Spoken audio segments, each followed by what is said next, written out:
tumenye ngo turi mwisi kubw'umugambi w'Imana, ntabwo ubayeho kubera impanuka, nta nubwo ubayeho kubw'impuhwe z'undi muntu wari we wese. Uri hano ku mpamvu z'umugambi w'Imana ugushyira ahangaha, ahubwo urimo. Icyo nicyo ukwiye kwibaza. Hari igihe Imana yo mu ijuru irebera hose icyarimwe, imenya amakuru y'ibibaye. Ibwira Mose aho yari ari ku musozi, iramubwira ngo bwa bwoko bwawe buriyononnye none, bukoze amahano, imuha amakuru. Buriya reka mbabwire, Imana izi amakuru yacu kandi iyamenya buri munsi, umunota ku wundi amakuru irayafite. Kugenda utazi imigambi y'Imana bitera umuntu kubaho mu mutekano muke, bitera umuntu kubaho ameze nk'ugenda ahatabona, bituma umuntu agenda nk'ugenda mu mwijima, agakomye kose abazi ko birangiye, imbaraga zose zimuhagurukiye. Kuki twagenda buhumyi? Kuki twagendera mu bwoba? Kuki twabaho tudatekanye kandi hari Imana izi bizaba? Ari ifite ibizaba byose mu kiganza, kandi tukavuga ko ariyo dukikije twaje gusenga ahangaha. Kubera iki twagenda tutazi iyo tujya? Twagenda dufite ubwoba. Hari Imana yavuze ngo nzabana ngende ngira nte nkuruhura, kuki imitima y'abantu irushye, kandi hari Imana yavuze ngo nzagendana nawe ngire nte nkuruhure.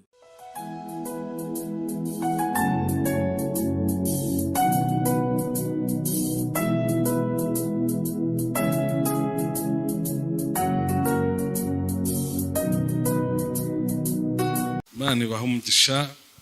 Ndagira ngo rero dukoreshe wa mwanya wacu twumva ijambo ry'Imana. Tugiye gusoma mu gitabo cyo Kuva, kugira ngo mbagezeho ubutumwa numva Imana yashyize ku mutima wanjye kubazanira hano mu Gatenga. Igitabo cyo Kuva igice cya 33. Turasoma amagambo asa naho ari maremare, ariko turasoma twihuta. Muri icyo gice cya 33 duhereye ku murongo wa 12 turageza ku murongo wa 23.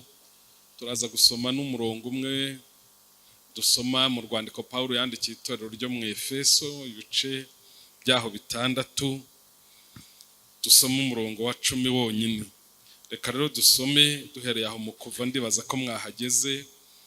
Mose abwira Uwiteka ati, dore ugiye untegeka uti jyana ubu bwoko ntumenyeshe uwo dutumanye, ariko waravuze uti nkuzi izina kandi wangiriyeho umugisha.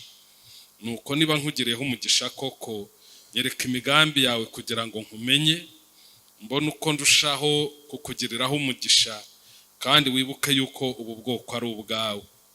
Aramusubiza ati, ubwanjye nzajyana nawe nkuruhure. Mose aramubwira ati, ubwawe nutajyana natwe ntudukure ino. Kizamenyekanya yuko jye n'ubwoko bwawe twakugiriyeho umugisha niki? Si uko ujyana natwe bigatuma jye n'ubwoko bwawe dutandukanywa n'amahanga yose yo mu isi? Uwiteka abwira Mose ati, n'icyo uvuze icyo ndagikora, kuko wangiriyeho umugisha nkakumenya izina. Aramubwira ati, nyereka ubwiza bwawe burabagirana. Uwiteka aramubwira ati, ubwanjye nzanyuza kugira neza kwanjye kose imbere yawe, nzivugira mu izina imbere yawe ko ndi Uwiteka, kandi nzagirira ubuntu uwo nzagirira ubuntu, nzababarira uwo nzababarira. Kandi ati, ntiwareba mu maso hanjye, kuko umuntu atandeba mu maso ngo abeho. Kandi Uwiteka ati, hariho ahantu bugufi bwanjye, nawe uzahahagarare ku rutare, kandi ubwiza bwanjye bukikunyuraho, nzagushyira mu busate bw'igitare ngo utwikirize ikiganza cyanjye ngeze aho marira kunyuraho, maze ngutwikurureho ikiganza cyanjye urebe mu mugongo wanjye, ariko mu maso hanjye ntihaboneka. Amen. Twavuze ko dusoma no mu rwandiko rwandikiwe itorero ryo mu Efeso, igice cya 6 umurongo wa 10. Katuhasome, ibisigaye mukomerere mu mwami no mu mbaraga z'ubushobozi bwe bwinshi. amen. Twaba dusubikiye aho ngaho gusoma tukagerageza kuganira kuri aya magambo, intego cyangwa se ubutumwa numvise Imana yampaye kubazanira uyu munsi ni ijambo rivuga ngo ibanga ryo kubaho utekanye. Ngo ibanga ryo kugira gute? Ryo kubaho utekanye. Turaza kwifashisha izi nkuru z'umukozi w'Imana Mose, ariko tubanze twibukiranye ko nk'uko natangiye mbivuga turi mu ntangiriro z'umwaka, kandi iyo dusoza umwaka dutangira undi twibaza byinshi, mu mutwe w'umuntu haza byinshi, kandi haba impinduka byanze bikunze, haba mu muntu ku giti cye haba no muri rusange. Usanga byabaye ibihe bidasanzwe mu mitekerereze y'abantu, si mu mitekerereze y'Imana, kuko Imana yo ntigira ubunani, ntigira umwaka ushira, uko yari iri niko izahora iteka ryose. N'ikimenyimenyi ubu mwebwe muri mwe hari abantu bashubijwe ku bunani, byashoboka. Hari abantu batabawe ku bunani, ubwo Imana yagize konje se? Ntabwo mwumva ko Imana yo yakoraga? Hari abo yarinze, hari abo yahaye ibisubizo, imirimo yarakomeje nk'ibisanzwe, kandi impamvu nuko ubuzima Imana irimo nubwo twe turimo buratandukanye. Twe turi mu buzima bushira, Imana yiri mu buzima buhora. Ntihinduka, ntabwo bwakeye, nta mwaka washize, nta kibazo cyabaye mu ijuru, nta bunani bariye rero. Noneho rero iyo twebwe turi muri ubu buzima bushira, bidutera kwibaza byinshi. Iyo ubunani bubaye tuba tugenda igihe cyacu twahawe kigabanuka. Ijambo ry'Imana umubwiriza abitubwira neza ko hariho igihe cyo gutera, hakabaho icyo kurandura, icyo kuvuka n'icyo gupfa. Ni ukuvuga ngo hano mu isi hari ibihe binyuranye, kandi turi hano mu isi nk'abantu bafite igihe kitazarengaho n'umunota n'umwe. Buriya ufite itangiro. Ntabwo naje kubatera ubwoba, ahubwo naje kubabwira ngo tumenye neza gukoresha igihe dufite, sibyo? Ntiturimo tuvuga ibanga ryo kubaho utekanye se? Turagira ngo tumenye ukuntu twatekana mu gihe dufite kitanangana. Twese ntabwo tunganya igihe, buri wese afite icye, nk'uko buri wese afite misiyo ye. Misiyo yanjye siyo yawe, ahubwo muri cya gihe mfite ndimo ndakora misiyo yanjye hano. Haleluya, haleluya. Imana idufashe kubyumva neza. Umuntu rero nge nawe turi mu isi kubw'umugambi w'Imana. Icyo ni kimwe. Tumenye ngo turi mu isi kubw'umugambi w'Imana, ntabwo ubayeho kubera impanuka, nta nubwo ubayeho kubw'impuhwe z'undi muntu uwo ari we wese. Uri hano ku mpamvu z'umugambi w'Imana ugushyira aha ngaha, ahubwo urimo. Icyo nicyo ukwiye kwibaza.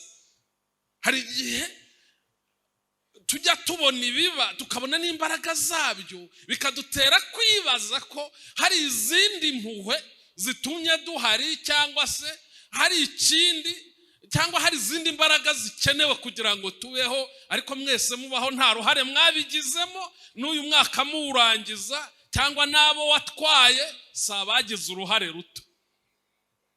Turiho rero kubw'umugambi w'Imana. Amen. Icya kabiri, uri mu isi nanone kubw'abandi, by'umwihariko kubw'itorero ry'Imana.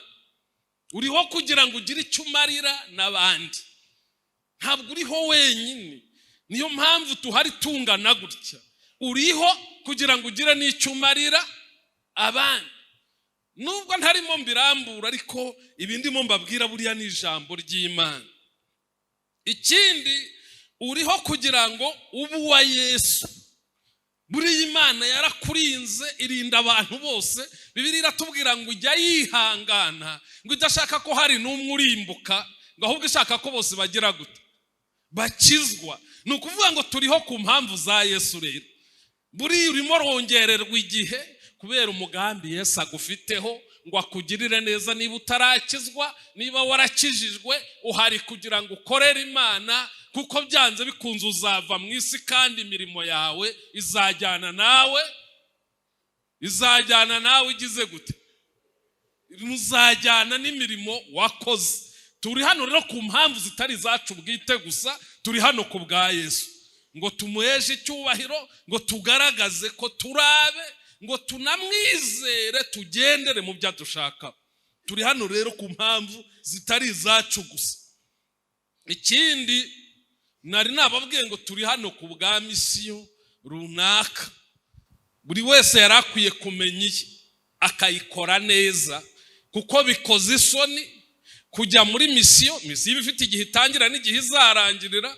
Iyo umuntu yakohereje muri mission rero uzatanga raporo, siko bimeze. Umuntu aba agomba kuzatanga raporo kandi igihe kiba kizarangira byanze bikunze. Izo mpamvu zizirikane. Ahantu twasomye n'amasengesho, n'isengesho rya Mose ririmo ibyifuzo bibiri nshaka ko tuganiraho, ubundi tukamenya icyo dusengera muri uyu mwaka mushya twinjiyemo wa 2022, tukamenya icyo dukwiye gusengera cyatuma turushaho kuwubonamo ibyiza, tunawubamo dutekanye. Muribuka intego yacu, ya ntego yacu mwo murayizirikana, uko twabaho tugize gute? Dutekanye. Ahangaha mbere yuko Mose asenga iri sengesho, hari hagiye gushira iminsi igera nko muri 40, mu minsi nka 40 gusa, ubuzima bw'Abisiraheli muzi bambutse inyanja, baririye manu mu butayu, Imana yafukuriye iriba, bwari burangiye mu gihe gito cyane. Bari bamaze igihe kigera ku minsi 40 babwiye Imana ko batazica isezerano, ko bazarigenderamo neza ku musozi wa Sinayi. Bari bagikambitse hafi aho ya Sinayi. Mose Imana imutindana ku musozi, murabyibuka, ajya ku musozi atindana n'Imana.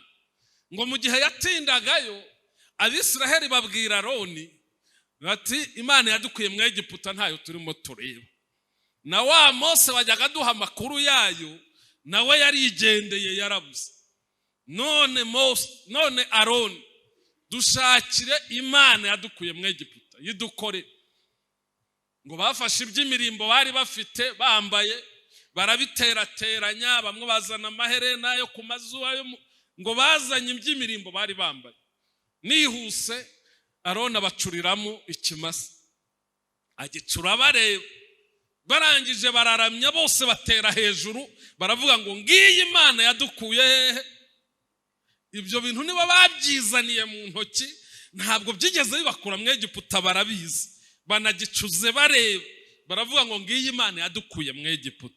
Imana yo mu ijuru irebera hose icyarimwe, imenya amakuru y'ibibaye.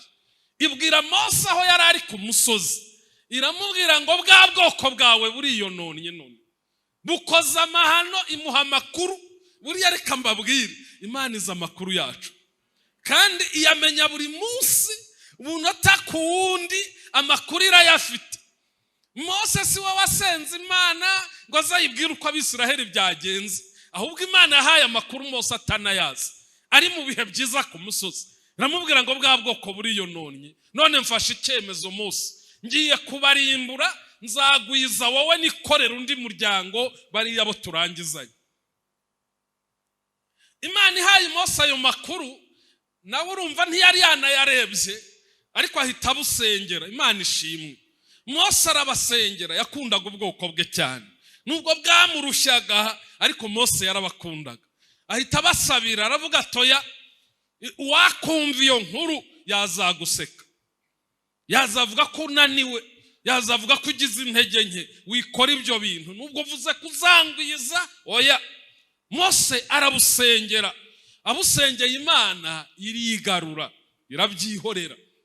Hanyuma Mose ava ku musozi. Ndimo mbabwira ngo mu minsi mike cyane bari bashize, kuko Imana kuva yatangaje ityo buriya byari byarangiye. Ibyo Abisiraheli buriya byari byarangiye. Mose aritambika, ntibaba bagipfuye. Mose rero n'Imana bamaze kugirana bya bihe byiza, imuha amategeko. Mose aramanuka ageze mu ngando ba bantu yasabiye asanga umunsi mukuru n'umunsi mukuru, asanga ikimasa kiraho barimwo guhimbaza ibintu byakomeye. Mose ananirwa kwihangana, afata amategeko yarahawe n'Imana yose arayamena. Bisobanuye ngo isezerano ryapfuye, kuko ayo mategeko niyo ryari isezerano hagati y'Imana n'Abisiraheli. Yarayamenye rero nta ryari rigihari mu by'ukuri, bari bariciyemo kare baryigisha. Hanyuma Mose noneho uburemere bw'ikibazo Imana yamubwiraga niho yabubonye. Arangije murabyibuka uko yabigenje, yaragifashe aragihonda aragisya agishyira mu mazi arayabaha barayanywa. Hapfuyemo abantu bagera mu 3,000 uwo munsi, hapfuyemo abantu bagera mu 3,000. Hanyuma rero Imana ifata icyemezo gikomeye cyateye Mose gusenga. Mose yabasabiye kubica umunsi umwe ntiyabikoze, ariko buriya munabimenye buriya barapfuye. Icyo Imana yavuze iba yakivuze, ikitakoze ntiyabishe umunsi umwe, yabishe buhoro buhoro. Buriya ijambo ry'Imana ryari ryasohotse, kandi iyo yarisohoye igikorwa kiba cyatangiye. Bagiye bapfa buhoro buhoro, icyo Imana yaruhuye ni ukugira ngo bapfire umunsi umwe, ariko burya itegeko ryari ryabaye itegeko. Hanyuma rero nihuse Mose yarabasengeye, bamaze gupfamo bya bihumbi, umujinya w'Imana uragabanuka. Ariko Imana ifata icyemezo, iravuga ngo sinzongera kugendera hagati muri mwe, nabica nkabamara. None Mose fata ihema ryanjye uryimure. Ubundi ihema bariteraga nko hagati gutya, imiryango imwe ikajya iburasirazuba, indi ikajya iburengerazuba, indi ikajya mu majyepfo, indi ikajya mu majyaruguru, bakabaho bakikije Imana iri hagati muri bo. Noneho ifata icyemezo, iravuga ngo sinzongera kubaba hagati nabamara. Fata ihema ryanjye urinshyirira hariya hakurya, unkeneye ajya hansanga. Icyo kintu kibabaza Mose, kimutera gusenga. Arasenga, asengera ibyifuzo bibiri. Ngira ngo natwe tubigira intego yacu yo gusenga.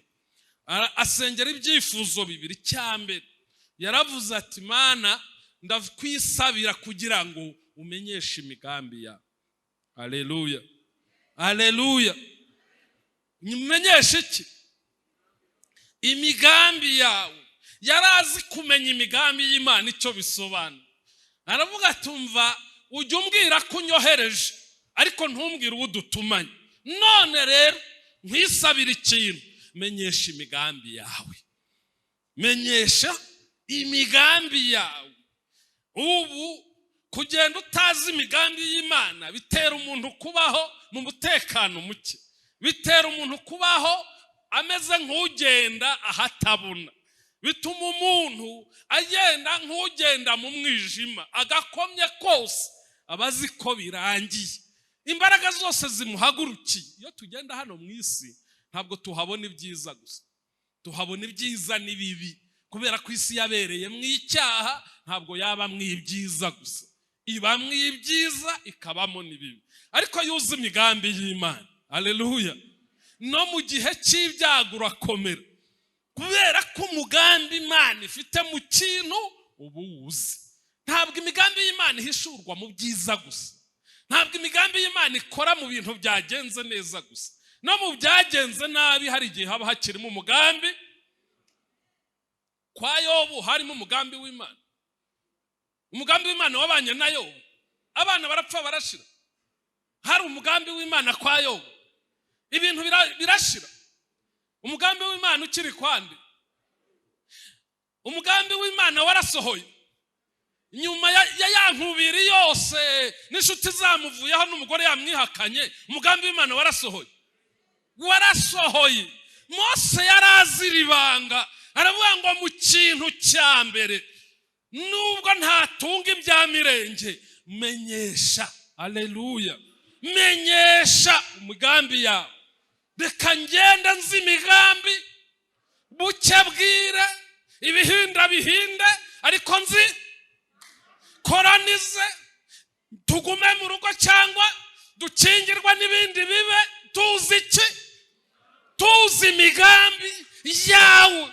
Ikibazo si ibiba, ahubwo ikibazo turimo turashaka kumenya imigambi y'isi, tutazi imigambi y'Imana.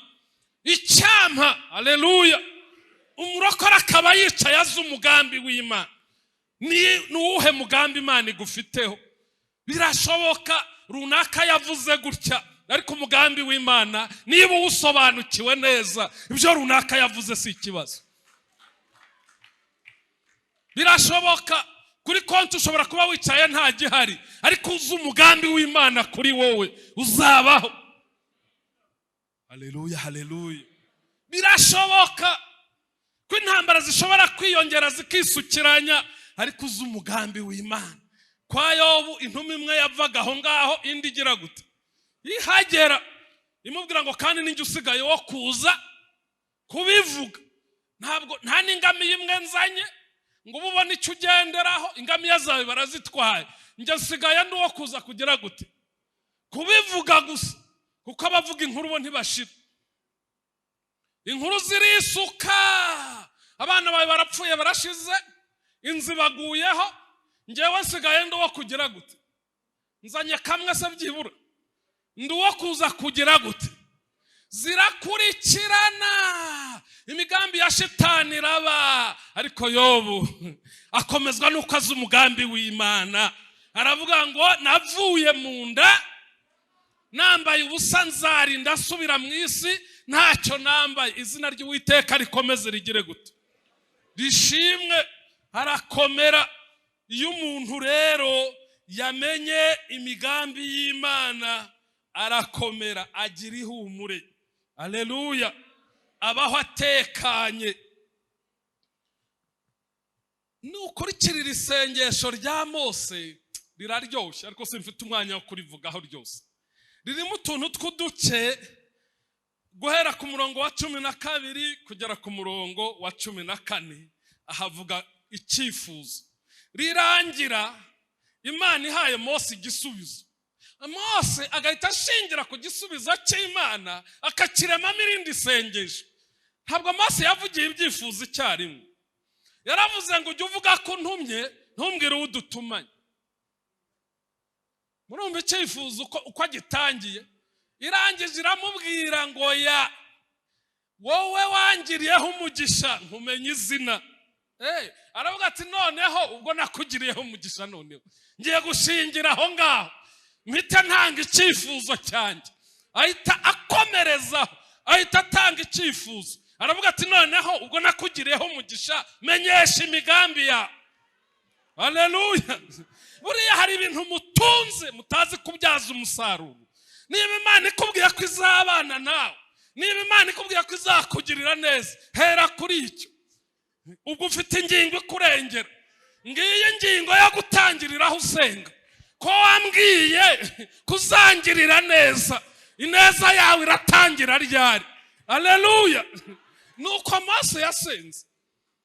Uko Imana yamubwiraga kandi kahitaga kava mu icyifuzo gihishura igikurikiye. Akavuga ati nuka harya nakugiriyeho umugisha, niba narakugiriyeho umugisha koko menyesha noneho, mbwira imigambi yawe. Arakomeza yamubwira kandi ati nabwo nakore se, wari warambwiye gutya, none ubwo wambwiye rero, ubwo mbwiye gutyo nitutajyana ntudukure ino, twigumira ahangaha, ubu urugendo nirurerere niba utajyanye natwe. Arimo arasenga, ariko ashingiye ku by'Imana igize gute? Imbaraga z'isengesho bwa mbere zishingiye, ntabwo zishingiye ku magambo menshi tuvuga, ntabwo zishingiye ku minsi tumara mu rusengero, zishingiye ku cy'Imana yavuganye natwe. Niba twizera icyo Imana yavuganye natwe, niho imbaraga zacu ziri. Hari igihe rero twumva icy'isi ivugana natwe, tukibagirwa ko imbaraga zacu zishingiye mu wavuganye natwe, kandi hejuru ye nta wundi uvuga, niwe uvuga ijambo rya nyuma mu bintu. Niba waramenye ko ari uvuga ijambo rya nyuma, imbaraga wamaze kumenya aho ziri. Mose rero nubwo yabonaga ibintu byakomeye, nubwo yabonaga Imana yarakaye, nubwo arazi ko Abisiraheli bacumuye, nubwo yabonaga Imana yimuye ihema, Mose yaravuze ati ibi bintu biratuzanira ikibazo, Imana irajya ku ruhande, dusigare hehe? Aravuga atoya, niba narakugiriyeho umugisha koko, menyesha imigambi yawe kandi umbwira n'uwo udutumanye. Icyo cyifuzo cya Mose kirakomera, Imana imwereka ko yayigiriyeho umugisha wenyine. Irangije ihagarara hagati ya Mose nako Mose ahagarara hagati y'Imana n'ubwoko bwayo. Aravuga ati none se ubu bwoko bwawe ubu ni ubwanjye, yumbwira ngo ngende, ubu bwoko ni ubwanjye ngo mbujyane. Ikintu gitangaje nusanga mu guhamagarwa kwa Mose, Imana yari yaramubwiye ngo najye kwa Farawo akura ubwoko bw'Abisiraheli mu Egiputa bujyane Kanani. Icyo gihe nta kibazo yagize. Nusoma no ku murongo wa 12 bigaruka, nta kibazo Mose yari yagize. Mose yagize ikibazo bigenze bite? Ikibazo cya Mose cyavukiye ku Imana imubwiye ko ibavuye hagati. Aravuga, yongeye kumubwira ngo abajyane, aravuga atoya, ngomba kubanza ngahagarara hagati, ubu bwoko si ubwanjye. Arayihakanira ati ntabwo nabyaye, si ubwanjye. Ntabwo Mose yari yihakanye Abisiraheli, yagira ngo abajyana bajya imbere ari uko Imana ari yibye, bagende biri mu mugambi w'Imana. Ikibazo si ukugenda, ikibazo si ukurama, ikibazo si ukugera muri 2022, ikibazo si icyorezo kirimo n'ibindi byose bikorwamo, ahubwo ikibazo ugiye ute?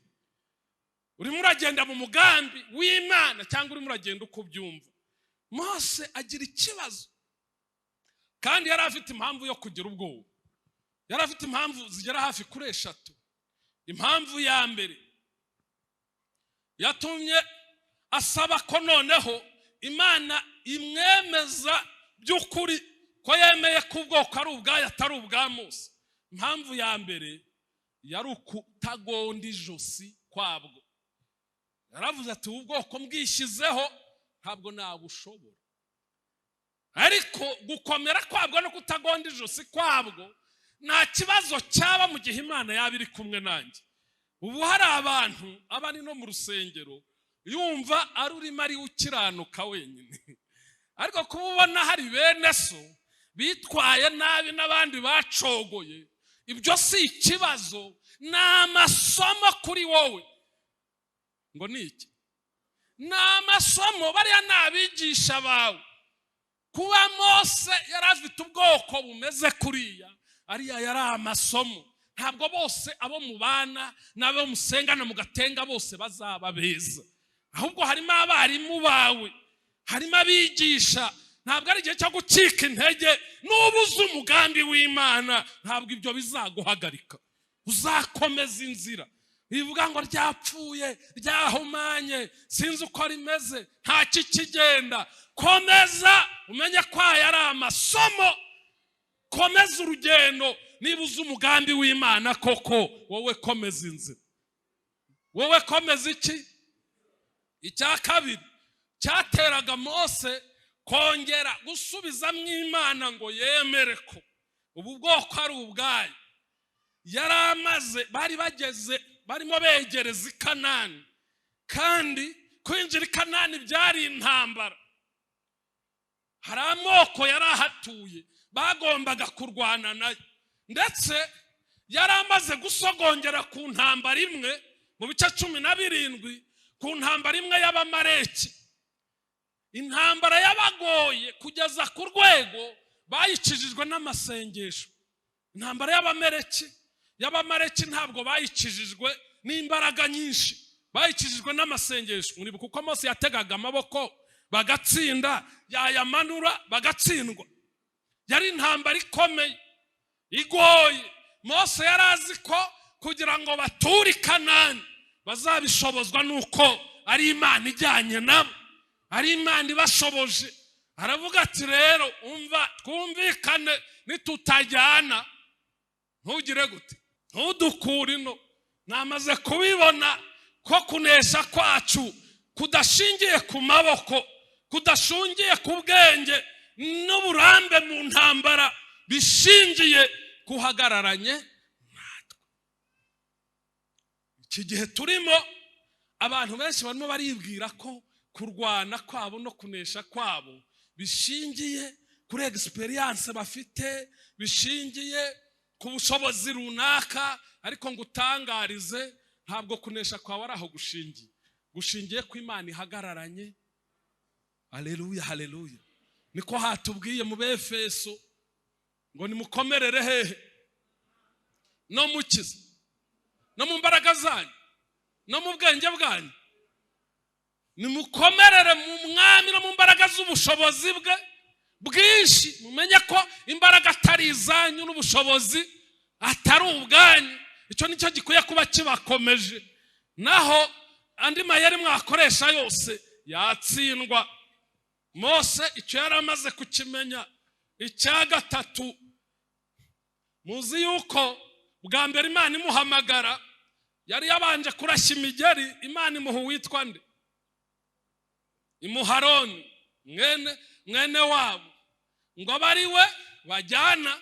Mose amubere nk'Imana, Aroni ajya avuga.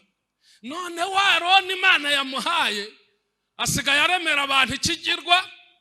Yamaze kwinjira mu kuramya ibigirwa, yacitse intege. Mose arongera agenda wenyine se. Mbwira uwo ugize gute? Mbwira uwo dutumanye. Sindi bugende jyenyine, n'uwo wampaye yirunduriye mu bigirwamana. Bene data, uko mwahagurutse ntabwo mwese muzabigenderamo neza, ariko iyo si impamvu yo kugira gute? Yo gucika intege. Turakomeje.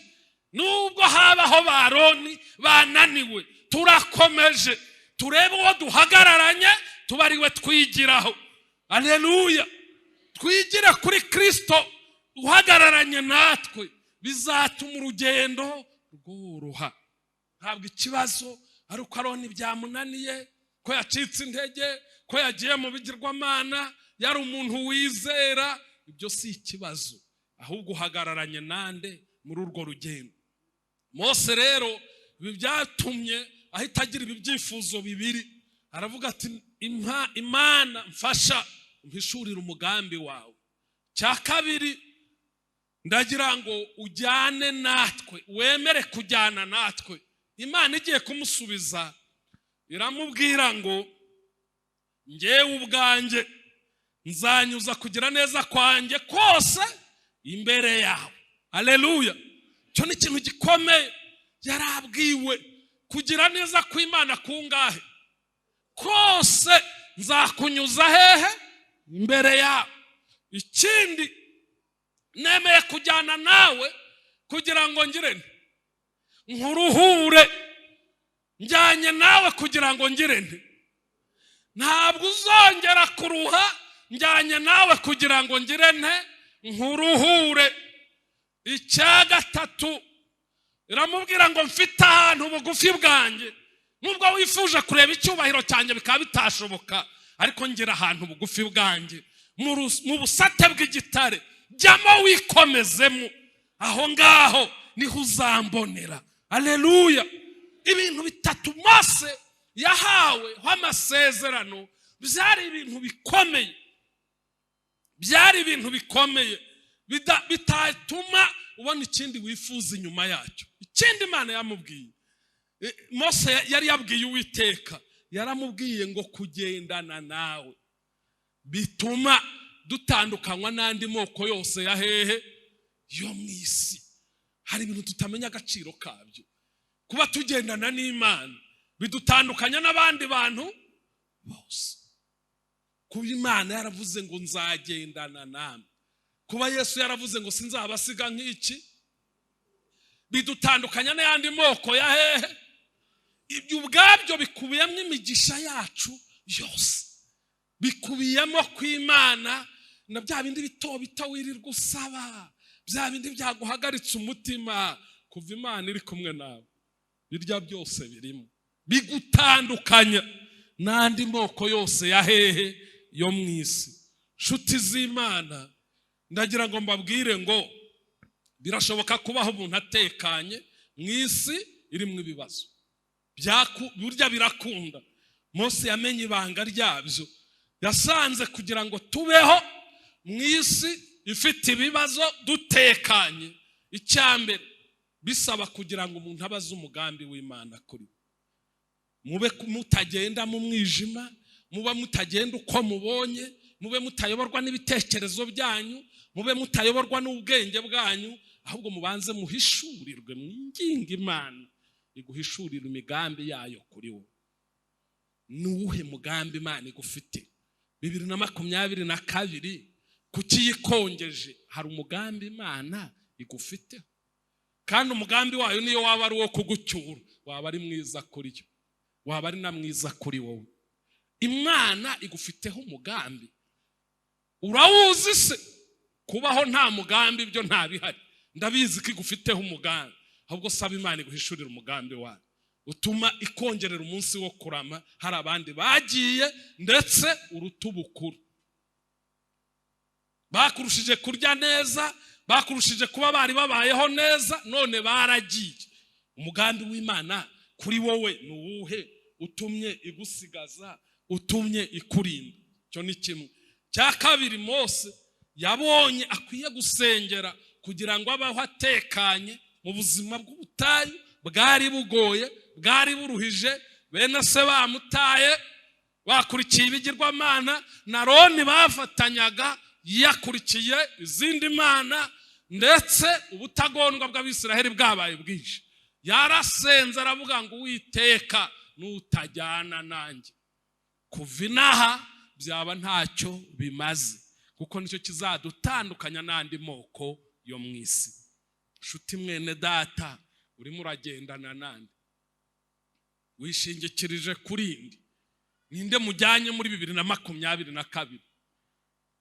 Warateganije ibindi byose, ukora plan yuko bizagenda, wegamiye iki? Niki wishingikirijeho? Ariko ibanga riri mu ijambo ry'Imana ryatubwiye ngo nzagendana nawe nkugirire gute? Uruhure. Imana ni mujyana. Ikibazo si ibirushya nuko bingana, ahubwo ikibazo ukuruhura ninde? Wowe uruhurwa nande? Iyi miruhije ujya kwande? Uhamagara nde? Tugiye gusenga Imana. Dusubikiye aho kuko iminota yacu nukwingana, tugiye gusenga. Ariko se turasengera iki? Turasenga nkuko Mose yasenze. Tugiye gusenga isengesho rya Mose, rirabyifuzo, nibyo tugiye kwigiraho. Dusenga Imana ngo tumenyeshe imigambi yayo. Kuki twagenda buhumyi? Kuki twagendera mu bwoba? Kuki twabaho tudatekanye kandi hari Imana izi bizaba? Ari ifite ibizaba byose mu kiganza, kandi tukavuga ko ariyo dukikije. Twaje gusenga ahangaha kubera iki? Twagenda tutazi iyo tujya, twagenda dufite ubwoba. Hari Imana yavuze ngo nzabana ngende ngira nte nkuruhura. Kuki imitima y'abantu irushye, kandi hari Imana yavuze ngo nzagendana nawe ngire nte nkuruhure. Ubika amaso yawe, tugiye gusenga. Umuntu wa mbere tugiye gusengera umaze igihe urushye, imyaka myinshi irashize, indi iratashye, urushye kandi wagerageje uburyo bwose wabona ikiruhuko, wabona uburuhukiro, urabubura. Kristo ari hano kandi yemera kugendana nawe kugira ngo akuruhure. Ashaka kugendana nawe ngo akuruhure. Umaze igihe mu ntambara zitandukanye kandi wiyambaje imbaraga zitandukanye, ntiwabona igisubizo. Ndagira ngo ngutangarize ko Imana yaremye ijuru n'isi, yohereje Kristo ngo abarushye n'abaremerewe bose bamusanga baruhure. Arashaka kugendana nawe muri uyu mwaka ngo noneho ubone uburuhukiro mu mutima wawe. Urahari se uri muri iri teraniro ushaka ko Kristo akuruhura? Tugiye gusengera umuntu wese wumva mu mutima we yararushye, ashaka kuri Kristo kubona uburuhukiro, ngo Yesu amuruhure, amwibwirire ibye, abone uburuhukiro, ataha aruhutse mu mutima. icya kabiri, birashoboka ko waruhuka ariko nanone ugenze wenyine wakongera ukaruha. Ngufitiye inkuru nziza, Yesu ntabwo akuruhura ngo agusige, muragendana kugira ngo akomeze akuruhure, kuko azi ko imbere hari ibindi birushya. Urahari wifuza ko Kristo akuruhura, rambura ikiganza dufata aka kanya ko kumubwira ngo nduhura. Ntako ntagize, byarangoye, mbimazemo igihe, none ni wowe wanduhura. Uhari ufite icyo cyifuzo, rambura ikiganza. Tugiye gusenga. Imana iguha umugisha mushiki wanjye. Hari undi nawe wumva akeneye ko Kristo amuruhura muri riteraniro, narambura ikiganza. Imana iguha umugisha nawe, Imana iguha umugisha. Muhaguruke mu myanya yanyu, tubwire Kristo abaruhure. Haguruka mu mwanya wawe, tugufatanye kwinginga Kristo, tumubwire ngo ruhura aba bantu bawe. Nta wundi wakuruhura uhari, ni Kristo wenyine. Haguruka mu mwanya wawe, ndetse tera intambwe uze hano imbere, upfukame, abakozi b'Imana bagusengere. Erega ari hano ngo akuruhure. Guterana kwacu nta kindi kwaba kumaze, tutabashyiriye Yesu ngo abaruhure. Umuntu ntiyakuruhura, ariko Yesu araruhura. Kasaba abakozi b'Imana bigire hafi, dusengera aba bantu. Birashoboka ko wakijijwe ariko ukaba umaze igihe mu ntambara ndetse no mu bwoba butandukanye. Birashoboka kuri muri iri teraniro ufite ibintu byari biguhagaritse umutima, biguteye ubwoba, ndetse wibaza uko uzabigenza, ariko Kristo ari hano ngo akuruhure kandi mugendane. Wabaye warakijijwe, wari ufite ibiguteye ubwoba n'ibikudindiza mu rugendo, n'ibigutera gushidikanya, nawe ngusaba uhaguruke mu mwanya wawe. Mu gihe basengera abangaba, nawe usaba Imana ikongerera imbaraga zo gutinyuka, zo gushira ubwoba, zo kunesha iyo misozi iguhagaze imbere. Nawe nagusaba ugahagarara mu mwanya wawe, bakagusengera, barimo basengera abangaba. Urahari wari ufite ibiguciye intege, haguruka mu mwanya wawe, uhagurukana icyo cyifuzo, usabe Kristo akuruhura umutima. Imana ibagirire neza, kandi Imana yumvire ibyifuzo byanyu, isubize kwicisha bugufi kwanyu, nkuko yashubije Mose ikamubwira ngo jya ubwanjye nzajyana nawe nkuruhure. Imana nibaruhure mu izina rya Yesu. Reka dusabe umushumba atuyobore mu gusenga. Turagushimiye Uwiteka Imana yacu, turagushimiye kubwira ijambo, turagushimiye bw'inkuru nziza Mana, kubyo wabwiye Mose n'ibyo uvuganye natwe muri riteraniro.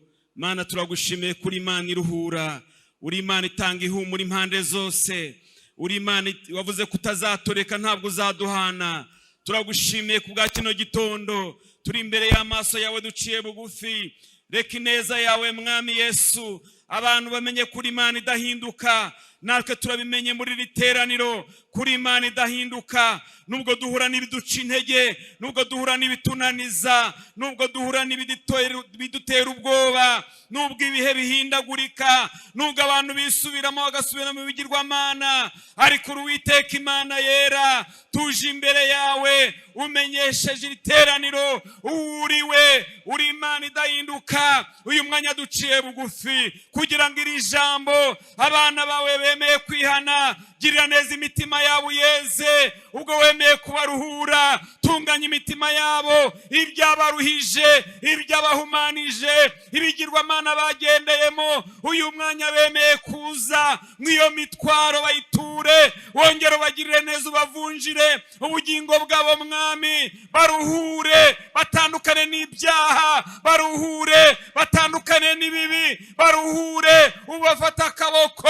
bahindura ishyanga ryera, ubahindura abana bawe, ubinjize mu muryango wawe, ubayobora inzira yo kwera no gukiranuka. Hari no mu iteraniro abiyumvisemo yuko banyuranije n'ubushake bwawe, bagiye bonyine, baragutaye, barakureka, ariko uyu mwanya kubwira ijambo turakwemereye. Ngwino utugirire ubuntu Mana, wongere utwemerere. Uratubwiye Mwami ngo nitwemera uzagendana natwe turuhure, tugushimira ijambo abaryakiriye mu izina rya Yesu bakira n'imbaraga zo muri ryo, kandi abaryakiranye umutima ukunze wongera baha imbaraga zo kurigenderamo. Turagushimiye ujye uruhura imitima, iyi mitima yose yakira ihumure, bakire kuruhuka, bakira imbabazi zawe. Turagushimiye kandi dusengeye abantu bari baracitse intege, ongera ubagirire neza, ongera ubaha imbaraga nshya, ongera ukangura imitima yabo. Tugushimiye kuri mwiza, iyo migisha yose yo mu ijambo ryawe tuyakiranye umutima ukunze. Byose tubisabye mu izina rya Yesu umucunguzi wacu, amen, amen.